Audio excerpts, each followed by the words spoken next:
آج کی ویڈیو میں ہم صفات و احوال یعنی کھانے پینے کی چیزیں بھی ہوں گی اور کچھ جانوروں کے عربی کے اندر نام بھی ہوں گے، اور بھی اٹھانے، رکھنے، پہننے، چلنے پھرنے اور مختلف چیزوں کے عربی نام ہوں گے۔ تو آج کا جو موضوع ہے وہ بڑا دلچسپ ہے، تو آپ نے پوری ویڈیو اس کو دیکھنا ہے، تو انشاءاللہ آپ کو کافی علم کے اندر اضافہ بھی ہوگا آپ کی نالج میں۔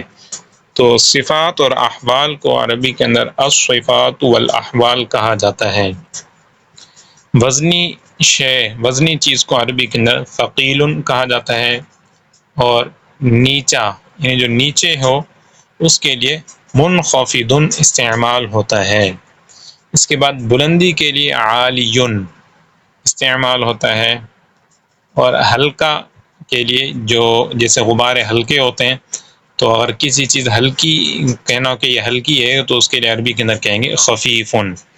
اور گیلا یا تر اس کے لیے مبتل عربی کے اندر استعمال ہوتا ہے۔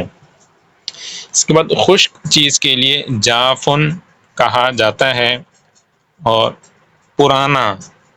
پرانے کے لیے قدیم کا لفظ استعمال ہوتا ہے۔ تو یہاں پر آپ جو تصویر آپ کو نظر آ رہی جوتے کی، تو اس کو کیا کہتے ہیں، یہ بعد میں ہو سکتا ہے کہ سبق کے اندر کسی لیسن میں آ جائے، لیکن پرانے کو جو ہے وہ عربی کے اندر قدیم کہا جاتا ہے، اور اس کے برابر میں آپ دیکھیں گے نیا، تو نئے کو جدید کہا جاتا ہے۔ اور اگر کوئی چیز بھری ہوئی ہو تو اس سے کہیں گے ملیء۔ اس کے بعد سست رفتار کے لیے بطیء کا لفظ آتا ہے، اور تیز رفتار کے لیے سریع کا لفظ استعمال ہوتا ہے۔ کیونکہ کچھوا جو ہے یہ عام طور پر بہت سست چلتا ہے، آہستہ چلتا ہے، تو اس لیے یہاں پر بطیء کا لفظ لے کر آئے۔ اور خرگوش جو ہے یہ بہت تیز دوڑتا بھی ہے، چلتا بھی ہے، تو تیز رفتار کے لیے سریع کا لفظ استعمال ہوتا ہے۔ اور فارغ یعنی جو خالی ہو، اور تو اس کے لیے عربی کے اندر فارغ کا لفظ استعمال ہوتا ہے۔ غلط کے لیے غلط استعمال ہوتا ہے، اور ملائم کے لیے ناعم لین، یعنی نرم چیز کے لیے ناعم، یا اس کو دوسرا جو ہے وہ لین بھی کہہ سکتے ہیں۔ تیز چیز اس کے لیے حاد کا لفظ استعمال ہوتا ہے۔ صحیح کے لیے عربی کے اندر صحیح کہا جاتا ہے، اور کند میں جو تیز کا اپوزٹ ہے کند، تو اسے قلیل کہتے ہیں۔ اندھیرا اس کو عربی کے اندر ظلام کہا جاتا ہے۔ ٹیڑھا اسے معوج کہا جاتا ہے۔ جلا ہوا محترق کہتے ہیں۔ اور کھردرا اس کے لیے خشن کا لفظ استعمال ہوتا ہے۔ اس کے بعد روشنی کو عربی کے اندر نور کہا جاتا ہے، اور چمکدار چیز کو لامع کہتے ہیں۔ اس کے بعد سیدھا جو سیدھی چیز ہو، جیسے اہدنا الصراط المستقیم کہ اے مولا ہمیں سیدھے راستے پر چلا، تو مستقیم کہتے ہیں سیدھے کو۔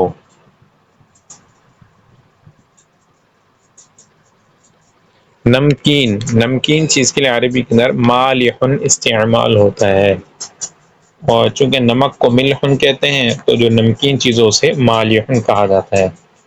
تازہ چیز کے لیے طازج استعمال ہوتا ہے۔ ٹوٹا ہوا جیسے یہ برتن ہے ٹوٹا ہوا ہے، تو ٹوٹی ہوئی چیز کے لیے عربی کے اندر مکسور کا لفظ استعمال ہوتا ہے۔ باسی چیز کے لیے بائتن، اور میٹھی چیز ہو اس کے لیے حلون۔ کھلا ہوا اس کے لیے مفتوح کا لفظ استعمال ہوتا ہے۔ تھکا ہوا تو اس کے لیے تعبان۔ بند جیسے دروازہ بند ہو تو اسے کہا جائے گا مغلق۔ کچا فجن ایک یہ بھی کہہ سکتے ہیں، اور دوسرا غیر ناضج۔ عجیب جو عجیب چیزیں ہوں اسے عربی کے اندر بدیع کہا جاتا ہے۔ پکا ہوا اس کے لیے ناضج استعمال ہوتا ہے. جو کچے کے لیے آپ نے اوپر دیکھا ہے کہ وہاں تھا غیر ناضج، یعنی جو پکا ہوا نہیں، پکے ہوئے کے لیے ناضج آتا ہے.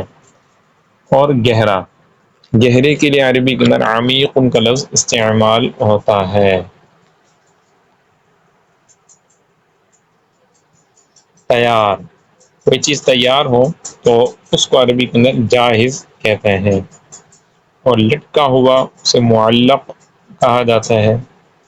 محنتی شخص کو مجتہد کہتے ہیں، یعنی کوشش کرنے والا، محنت کرنے والا، کوشش کرنے والا. بیٹھا ہوا، اس کے لیے لفظ استعمال ہوتا ہے جالسن.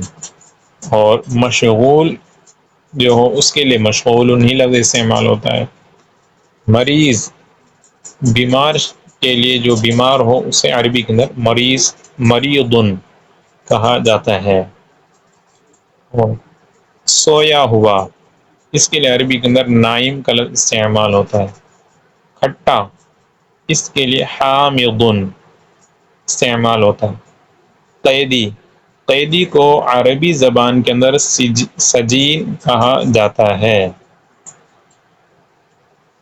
کھڑا ہوا، اس کو عربی کے اندر واقف کہا جاتا ہے.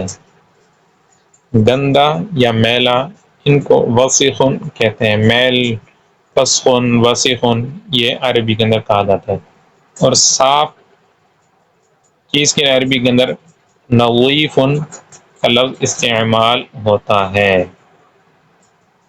اس کے بعد جمع ہوا، جیسے برف جم جاتی ہے یا کوئی بھی چیز، تو جمی ہوئی چیز کے لیے عربی کے اندر جو لفظ آتا ہے وہ جامدن کا لفظ استعمال ہوتا ہے.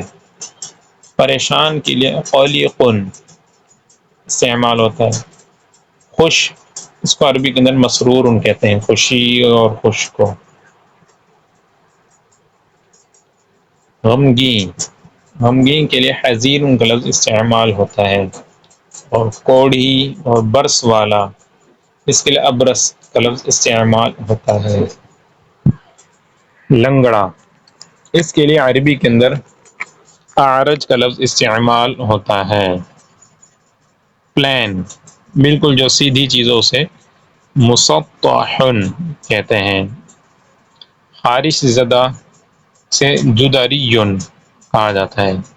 اور جو گنجا ہے اس کے لیے اقرع کا لفظ استعمال ہوتا ہے.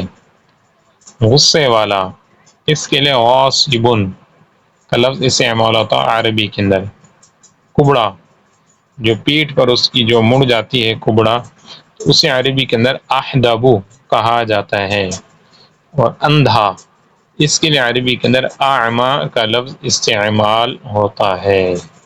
تو آج کئی نئی چیزیں جو صفت احوال کے حوالے سے جو رائج ہوتی ہیں ان کو عربی کے اندر استعمال کیا جاتا ہے وہ ہم نے سنا ہے. تو آپ نے ان چیزوں کو بھی عربی کے اندر یاد کرنے کی کوشش کرنی ہے.